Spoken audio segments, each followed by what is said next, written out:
नमस्कार दोस्तों। आज हम बात करेंगे किडनी के स्टोन के बारे में। आपने अभी सुना भी होगा कि अगर मैं स्टोन ही कहूँगा तो इसमें गॉल ब्लैडर का स्टोन भी आता है और कोलीलिथाइसिस, और हम जो है स्पेसिफिक अभी जाएंगे तो वो जाएंगे किडनी स्टोन के इसमें। बहुत से लोगों को आपने देखा होगा कि शुरुआत में तो बर्निंग मिक्चुरेशन, पेशाब जलन होना, या फिर लोअर एब्डोमेन पेन होना, जहाँ पे ब्लैडर का रीजन है वहाँ पेन होना, या फिर बुखार रहना, और वो भी फीवर विथ चिल्स, जिसे मलेरिया में जिस तरह से रहते हैं फीवर और ठंड भी लगना, उस तरह से ठंड लग के बुखार होना, ये भी इसमें लक्षण पाए जाते हैं।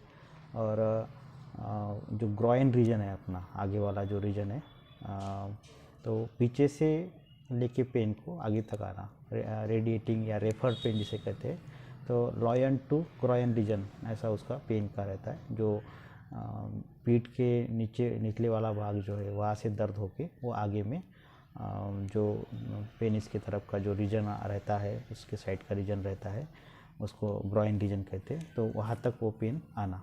तो उस तरह से इसका सिम्टम्स रहते हैं।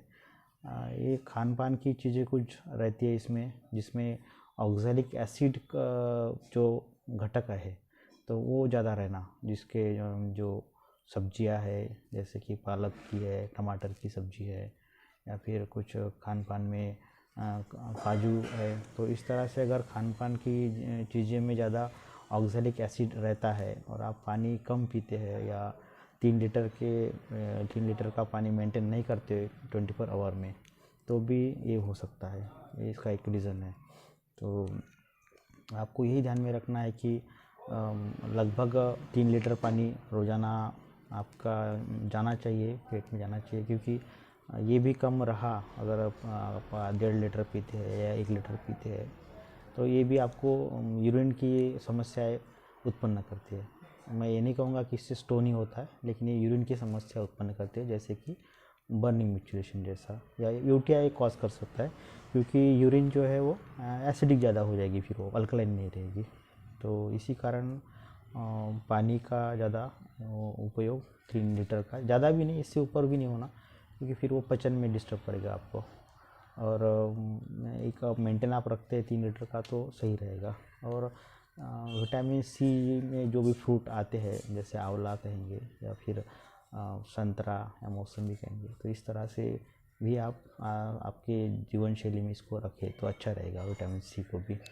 और जो ज़्यादा डायबिटिक जैसा है जो भी आप लेते हैं खान पान में, पेशाब बढ़ाने वाला, तो वो भी आपको नींबू शरबत पी लिए कभी, या किसी का पाइनएप्पल का जूस पी लिए, इस तरह से आपको रखना है। और ये जो चीज़ें हैं अगर बन जाती है, जैसे आपको क्लियर हो गया है कि अभी किडनी स्टोन ही है, तो ये सोनोग्राफी के द्वारा भी आपको इसका डायग्नोसिस हो जाता है।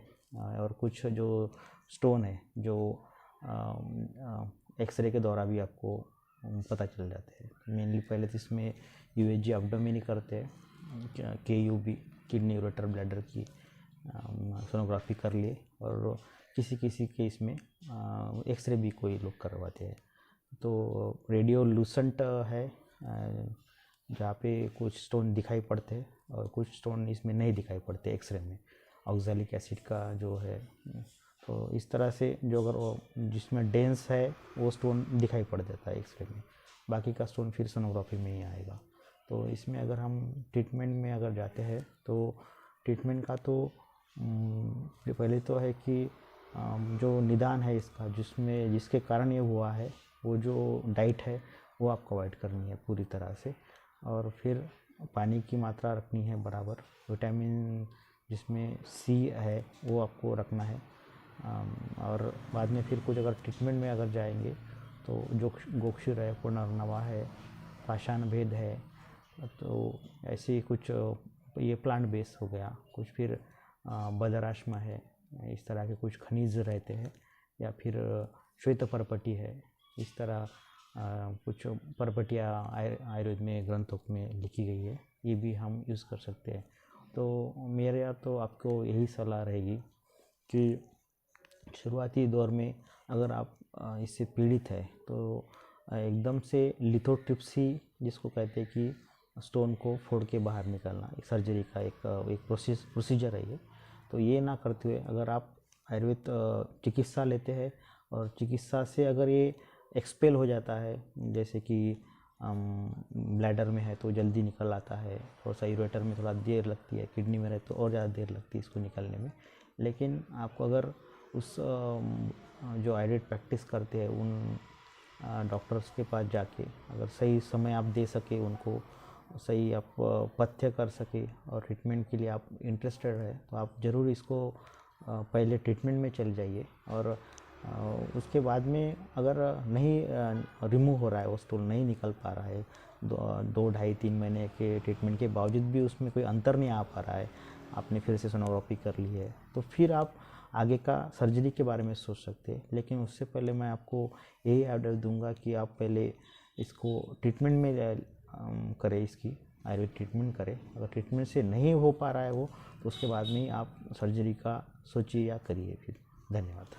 आपको अगर ये मेरा वीडियो अच्छा लगा तो आप उसको लाइक करें, शेयर करें और सब्सक्राइब करें।